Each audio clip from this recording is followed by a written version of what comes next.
goddesses. Welcome back to the Lotus Room. I am your host, at Doc T, the Woke Professor.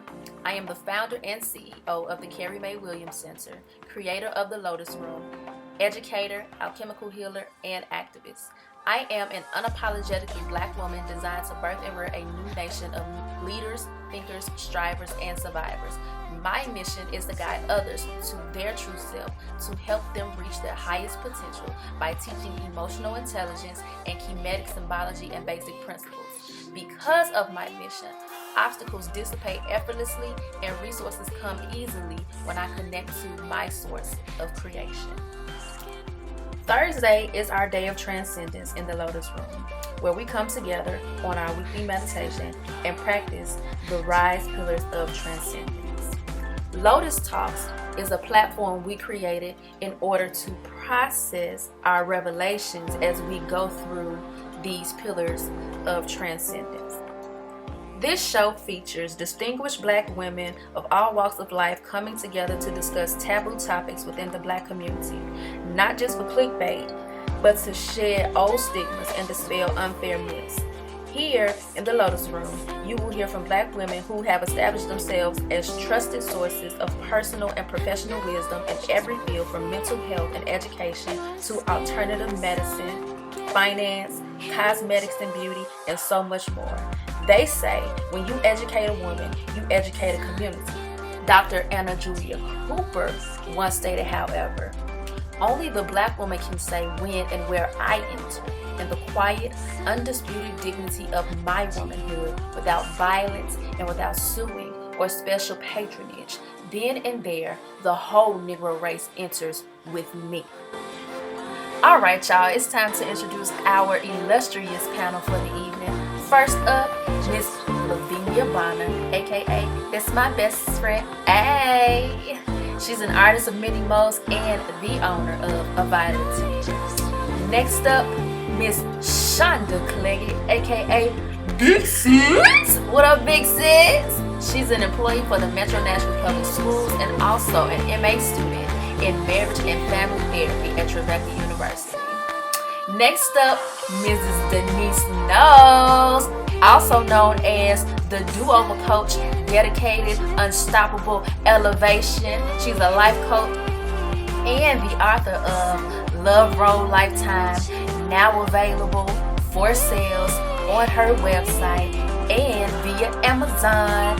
Hey, and last but not least, we have Miss I Am Love, the goddess of the 5D, schooling us on how to work in the 3D, philosopher and my soul sister. Welcome to the Lotus Room, ladies. Hey.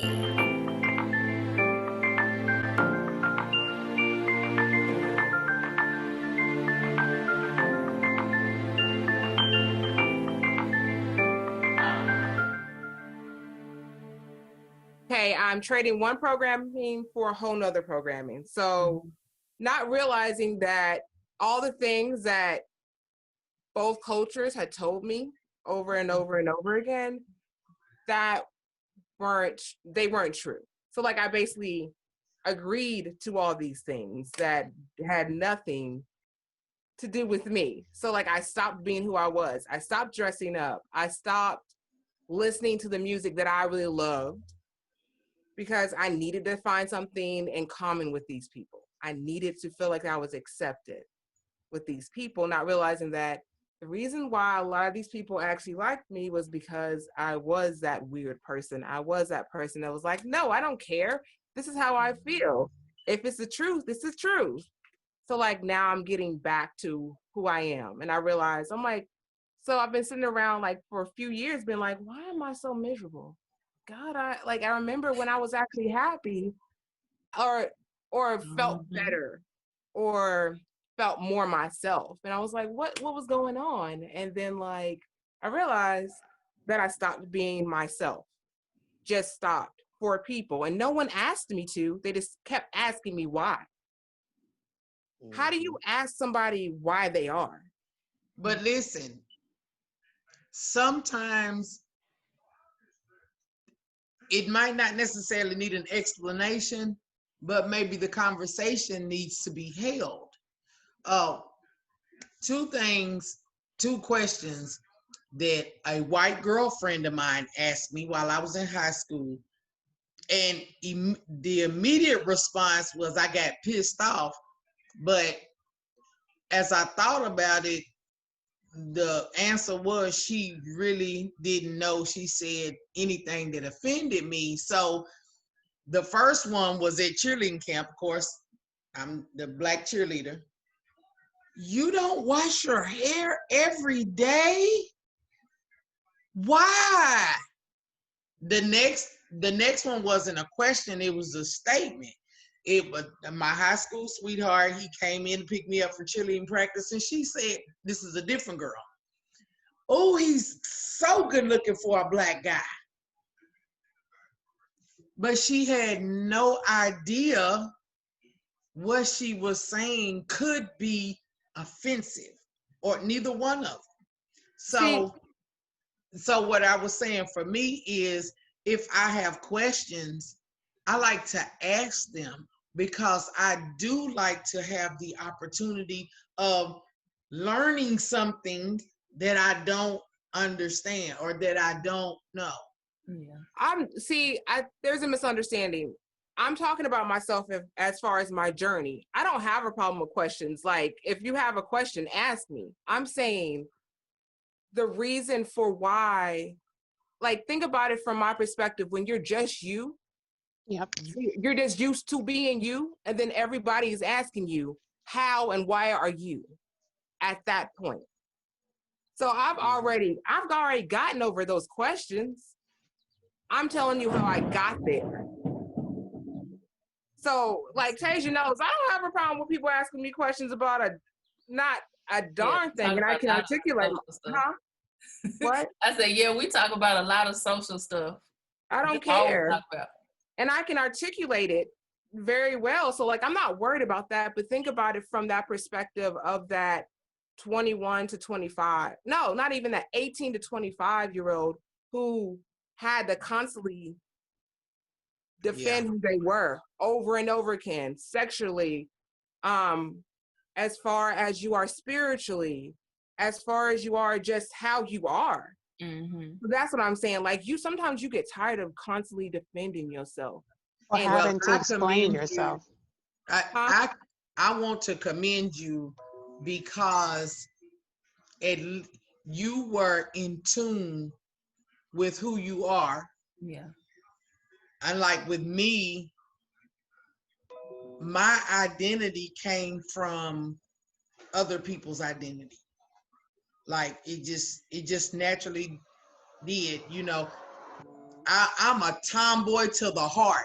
To this day, I coach men's basketball. I love football, all this and that. But I feel like, had I not been born in the country where I was, if I might have been born in the city or something, then I would have been tagged as a dyke. Because I have a very masculine, my daughter, Lord Jesus, y'all pray for her. At about 13, 14, she actually looked at me and said, Mama, you're as close to being gay as you can be without liking women. Because I love masculine energy. I mean, like her perception, my daughter is a girl. She's she nails, like, that's Tasia's hairstylist. Very feminine. And what I had to swallow as a mother is I missed out on giving her what she needed, because I didn't want to go to the mall. I didn't want to go get my nails done. I wanted to be on the football field with them boys, the team mom, hyping them up. And that caused some very hard rifts between me and my daughter. Mm-hmm. Because I mixed it. I'm the youngest of three. I got two older brothers that didn't know I was a girl till I had my first child. So, but my demeanor, had I been somewhere else in the country, you tend to have the leeway to kind of cross over in hobbies and stuff, but other people might would have been, she too hard. That's why I'm married to the man I'm married to, because we homies. It wouldn't work with nobody else. I know it wouldn't, because I'm already been divorced once. So, but my daughter said that, and she was very serious when she said it, because that's what she saw in me. Has she ever seen me with a woman? No. But she saw what I liked, what pulled my energy, what I got hyped for, and everything that was surrounding that was masculinity. See, that's the thing. I don't look at it that way because I'm a queer woman. Mm-hmm. So You're what? I'm a queer woman, Mm-hmm. which Oh, means okay. I like, so essentially I like who I like. It doesn't matter what gender they identify with. If I like them, I like them. Mm-hmm. Mm-hmm. So, but I guess for me, because I'm part of that community, Mm-hmm. it kind of, when she said you're as close to a lesbian without, No, she didn't liking. say. She didn't say a lesbian. Sorry, what did she She say? said, because I guess at 13 or 14, she's 28 now. So I'm Yeah. sure that the identities have evolved. But as a little girl, as a teenage girl, seeing her mom, it was associated with masculinity. Oh yeah, I'm not. Gender norms. Can you let me I I'm haven't sorry. finished my. I'm sorry. I kind of have to. I'm a person that likes to set a background before I go on to tell you this, because I always want to go back to what and why. Mm-hmm. So so I misspoke, but essentially the whole idea of it is women who have certain hobbies, Mm-hmm. they have to like women. Mm-hmm. Mm-hmm. I've heard that. That is that's what rubbed me wrong. Because she's like, you like all these things. Yeah. But one of these things are not like the other. One of these things don't belong. So it's just very much like, but we don't have to do that. There's plenty of women who like dick, who also like a lot of shit that they don't find that, a lot of woman stuff is very frilly and unnecessary. This is that goes back to this whole concept of agreements, the agreements that we make within society, and then we take those agreements back to our subcultures or our safe spaces, and we impose these expectations on the people that we supposed to love, and put them in a box to where now they got complexes and biases, or things that they defensive about based on these agreements that don't really resonate with who they are as a person. I want to hear from you, girl. What you gonna say? I was wondering if I had time to share my perspective on programming. I can relate to a lot of things that I've heard here today. And for the record, Denise, I'm older than you. Don't hate. You're not the oldest. But I grew up in the South too. But for me, and things that I've learned over the years about programming, because I like to live outside of this realm, right? A lot of who I am is in other dimensions. And so I like to learn what's underneath the behavior, what's beneath psychologically why we do and say and behave the way that we do, right? And so what I believe is that programming is in our DNA, and it's on a cellular level. So in our cellular memory, we have been given through our ancestral pool that those characteristics, those traits. Some people refer to things as curses. I don't believe in generational curses. But for example, part of programming is what you see every day. And so whatever is modeled to you when you're growing up, that's probably how you're going to behave until you know better, right? But some of what we are doing and what our parents are doing and what their parents did is because it's in their cellular memory. And so the programming the things that they're doing is instinctive more than learned in a lot of cases. Mhm. And I come from an indigenous people background as well as African American. So a lot of things that I was doing growing up was from my indigenous tribe that I didn't know because I didn't grow up around them, right? But I grew up in the South with my Black family, not my dad's family, but my mom's parents, right? And so there was a lot of confusion about what was being modeled before me. And when I look back, I can see in my DNA, when we talk about diseases and stuff like that, I don't look at that as being something that is the word keeps escaping me, but you know the word I'm trying to say, inherited. Hereditary. Yes, because we don't inherit disease, we learn the behavior. So whatever they ate, we eat. Whatever, however they lived, we live, because that's behavioral, right? But Mhm. when we look at our ancestral pool, we have to start to identify with what our ancestors went through. So what is it that they have gone through in the past? Slavery, right? Indigenous people losing everything that they had built over centuries to white people. All of that was in my DNA. And on a cellular level, that was messing with me internally, my system, and I had no idea. And so some of the things that we dream it because it's in our DNA, it's in our cells. It's not because we've experienced it, and we may not be able to connect to it to figure out, why am I dreaming about Indians being, you know, Mhm. thrown off their land or being killed? Or why am I thinking about war all the time? Why are my dreams so chaotic and this and that? And there are so many things that play a part in that. And part of it is because your body is remembering things that didn't happen to you, but happened to your ancestors. Yeah. And so some of us we're deprogramming on an ancestral level. So what our parents and their parents were not able to get rid of and let go of, we are clearing that for our entire ancestry. And so when you become awakened, you start to understand, because when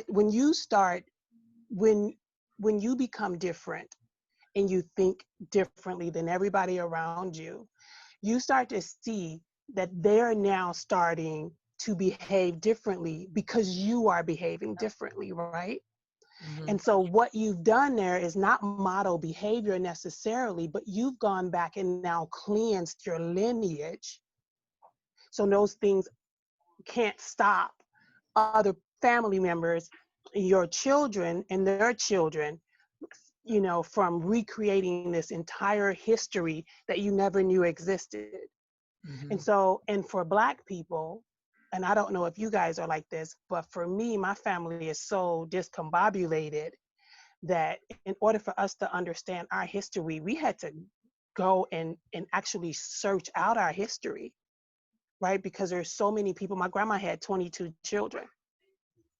And so there are so many people in our family, and we're disjointed. We could end up marrying our cousins and don't even know it.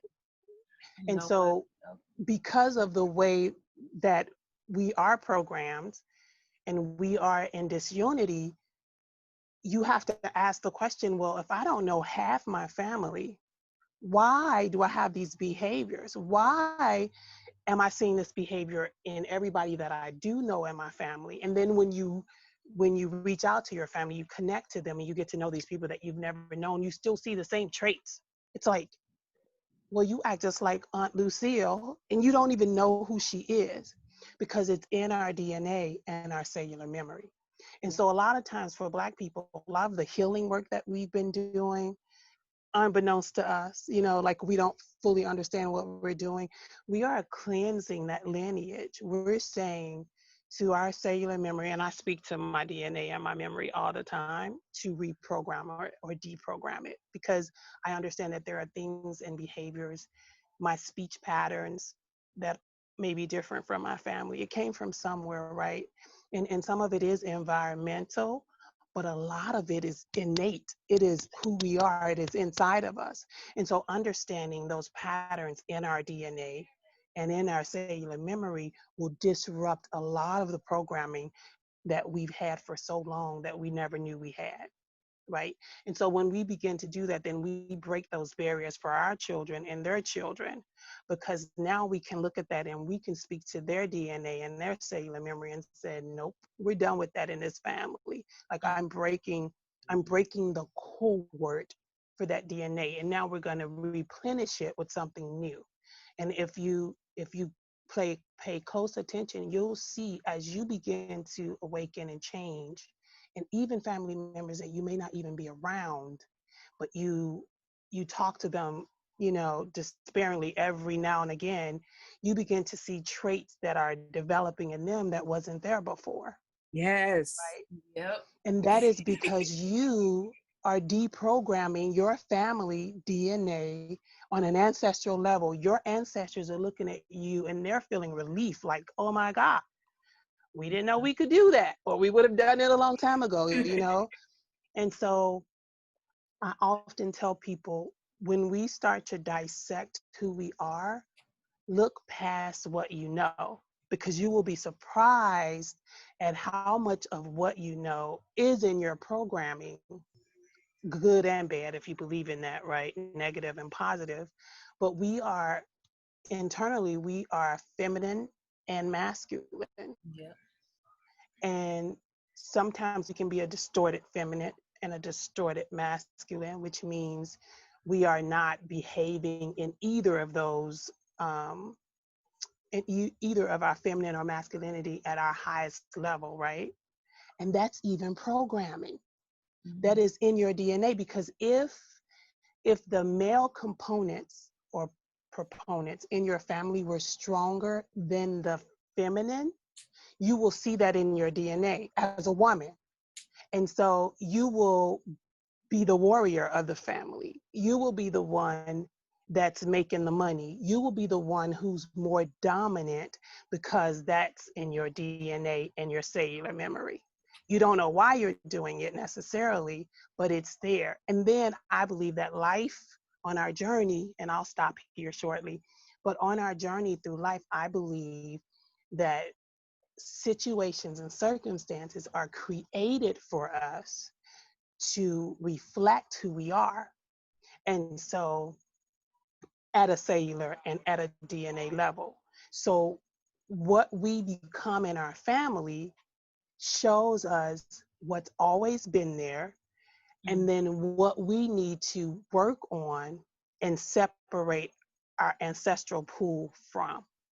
And that's why we go through the things that, or experience the things that we experience in life, because we are here to reprogram or deprogram on a cellular level, because all of this electric energy and all of that, all of what we are is all part of the programming. It's weird, and I hope you guys are understanding what I'm saying. Girl, I'm right I there. hope it's making sense. I am right there with you, because so much of what you said resonated, but the whole concept of speaking to your cells, this whole thing of cellular programming, eugenics, and all of that.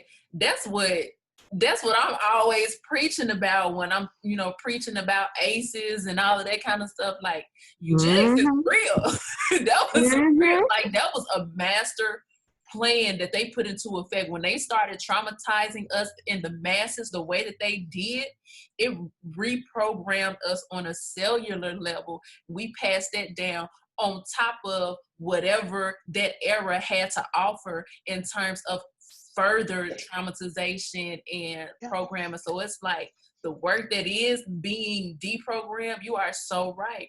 Every time I leveled up, everybody around me leveled up. And I was just talking about that with somebody, like, you spend 30 to 90 days in my space, and you are already thinking differently. You have better habits, and like, you got a different perspective. You're more positive, and you're doing things that you never would have done that are helping you, because you got to see for yourself, like what it, how it benefits you. So the whole thing about speaking to yourselves ties directly into what the first agreement is all about. Be immaculate with your words. So I haven't had a chance to read it yet. I have to read it. But electromagnetically too, Tasia, is because we are magnets, right? Mm-hmm. And so when people are in your sphere, when you're in your sphere of influence and people are benefiting from that, you're an electromagnet. So your cells, it's almost like they have arms and they're reaching out and they're saying, oh, let's correct that because I can see it. And it's all on an energetic level. Like you don't even know that you know that you're doing it because you're awakened, but some people don't understand that they're doing it. And it's the same with reprogramming. So if somebody isn't awakened and they're performing at a lower vibration, their cells are doing the same thing. They're reaching out with all that negativity and solidifying what's already in the DNA and what's already in the cellular strand in their families. And so that's why you see people that don't grow, they don't change, because they're reinforcing what has always been there. And just like if your mom is traumatized when she's pregnant with you, you inherit. Yeah, you get all of that. So okay, so let's talk about being immaculate with our word, and kind of like, so I kind of just wanted to, okay, first let's talk about some ways that Black folks have not been immaculate with our words amongst one another, and then we're gonna play a game. Oh Lord. I'm bad at games. Whoa. Really Can we talk about WAP? I shouldn't say that over my life, but historically. What you want to talk about, Violet? Can we talk about WAP? Because that's a prime example of how we have not been Go ahead, girl. Go Wow. ahead, go with it. Where your picture go? Yes, come on. Right here. Because they calling these women everything under the sun but a woman. I'm just saying. Exactly. Wait, what's WAP? Wet ass pussy. Huh? Wet ass pussy. Oh, okay. It's a song. Cardi B and Meg Thee Stallion collaborated on the song, and it's called Wet Ass Pussy. And Well, they're celebrating. Sorry. Go ahead. They're celebrating, in my opinion, vaginal health, wealth, and prosperity. I like, that's what I got from that song. Because basically it's talking about how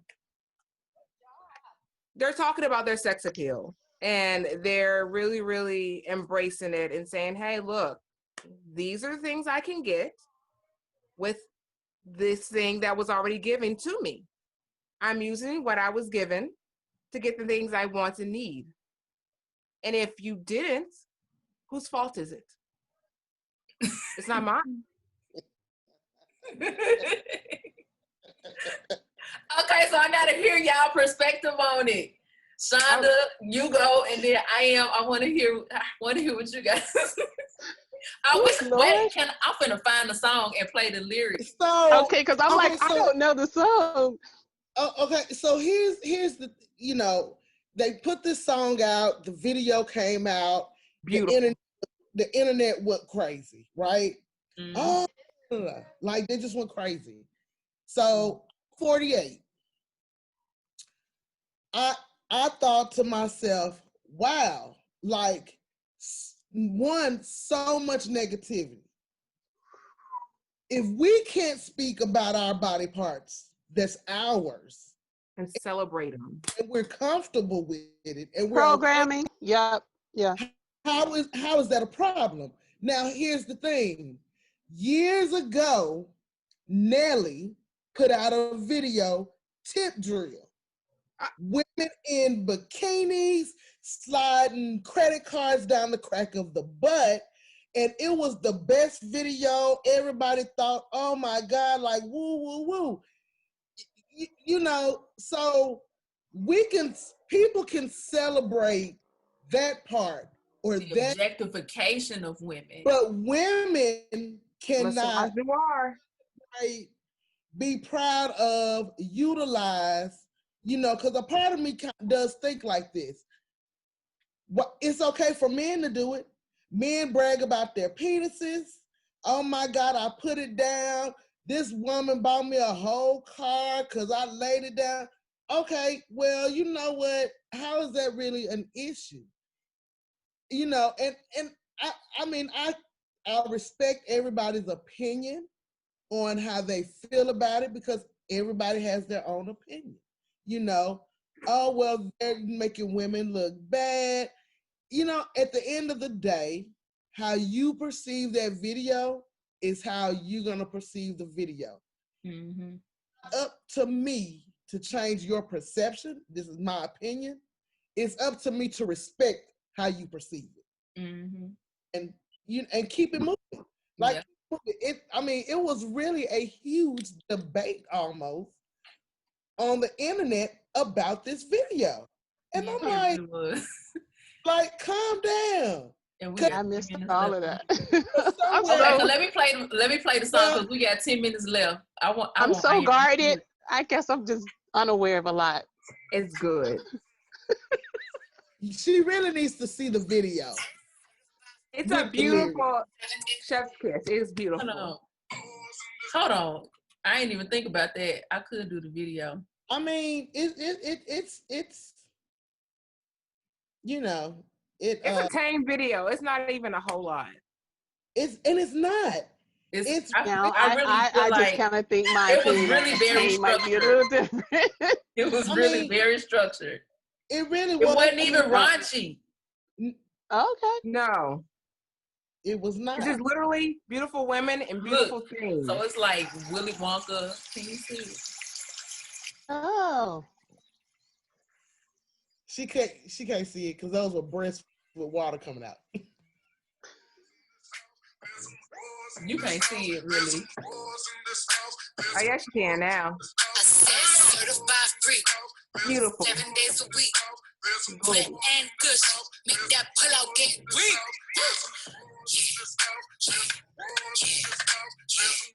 Yeah, you dealing with some wet and gush.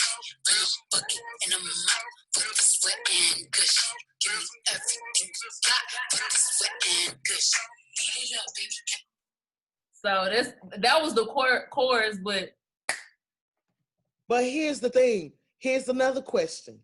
How is it okay for men to refer to women?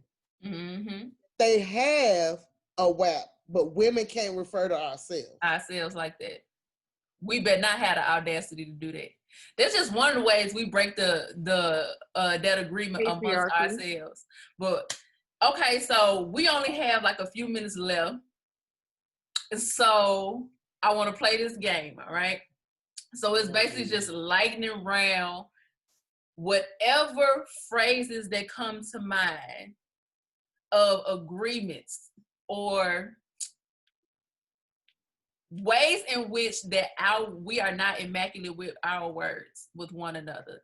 Just popular phrases Black folks say in their communities, or popular ways that we judge each other in our community that indicate that we are not immaculate with our word. I'm going to put the timer on. We're going to do a lightning round for 3 minutes. And then we just going to spit them out. Hey, Siri, set the timer for 3 minutes. Buddy. Dog. Just a moment. Okay, 3 minutes and counting. Okay, go. I like your hair better straight. You look pretty for a black girl, dark-skinned girl. You talk so white. Oh, that's a good one. I'm triggered. You're not like those other Black girls. I can't think of what's another one. Why did you natural? That's you're so that's outside. That's not inside. Oh, yeah. I'm finna go there. I'm finna trigger warning, faggot. pussy, Bitch. retard. Your skin is so smooth to be dark skinned. That one. Let's not forget what they say about light skinned girls. Light bright. Yellow. Yeah, Trying to be white. You have to be bougie because you're light skinned. Man, what? Do you know how many times parents have been surprised to see this face? Or you crazy because you light skinned? Dark skinned women are so aggressive. Or just I got them coming. I got them coming. I got them coming. You going to hell because you don't worship Jesus. There's only one true living God. Girl, I got a whole slew. What you mean? What you mean you're not a Democrat? Neither Jesus nor Buddha. If it ain't neither Muhammad nor Buddha, if it ain't Jesus, it ain't right. It ain't righteous. I don't believe in that tarot. That tarot. You a devil worshiper. What else? Mine are always just like to me. I'm trying to think of something that don't relate to me, like to some of my kids. We can't forget about the awkward black kids. The gamers, the emos, like well, I mean, I was just asked, like, basically, okay, so do you believe in God? That was another thing. Are you, like, it's just silly stuff that I don't even care about anymore. Like, they're no longer in. How far I am from those statements shows how far I've come with my agreements. So it's just like I'm not around those type of people anymore. So I really don't hear those type of negative things to me anymore. Yeah, I can't really call them to me like that either, but I just remember when African booty scratcher, that phrase was so popular. I got called a Hawaiian booty scratcher. I didn't know what to do. Like straight TKO me in the bathroom. I was like, what? I ain't never heard of nothing like that. Ever. Ever. Man. I couldn't think of no more, but yeah, I'm around good people now, so that's what happens when you elevate yourself. When you begin to elevate your vibration, then you begin to attract people who are more elevated. So that's what this is all about. So the ways how, sisters, what advice can we give to our viewers about being more intentional about being immaculate with our work? What does it look like to do that? One step at a time. Definitely one step at a time. I would say, go ahead. You ready? Well, no, I was gonna say after I finished reading the whole chapter, the 3 chapters, and got to the end, a gospel song popped into my head. Donald Lawrence, "Encourage Yourself." And exactly. If you know the lyrics, you have to speak over yourself. Speak positive into yourself. Surround yourself by positive, because it has to actually start with you. It has to start with you. We have to start, even as women having children, you have to start speaking different to your children, and everything. So, and just like Violet said, one step at a time, one day at a time. Being more conscious of what comes out of your mouth, I think is very important. I find myself a lot, like once I got exposed to The Secret and the law of attraction and how it works, then I became so much more conscious of how I frame my perspective and how I say things. So affirmations, positive quotes, all of that. We got less than a minute left. Anything else y'all want to say? I always say speak life. I mean, I'm a biblical person, so Mm-hmm. the Bible has always said speak those things as though they are, and that's affirmation. Speak what you want, not what you don't want. And then you have to remember it's not just what you speak, it's your subconscious too. Mm-hmm. So those things that you tell yourself on a subconscious level, that's what you're really going to get. So Mm-hmm. you gotta reprogram that too. Like if you hear a negative thought in your head, you've got to replace it with something positive. Yep. And then finally, just not focusing on the negative. Like don't let the what you see be your reality. Don't speak what you see, speak what you want. Ooh. And be true to yourself. Be your authentic self, and just be true to yourself. Yeah. Unapologetically. Yes. Mm-hmm. Well, y'all, that has been our first episode of season 1 of the Lotus Room. I have enjoyed you all, and I am looking forward to having more of these conversations.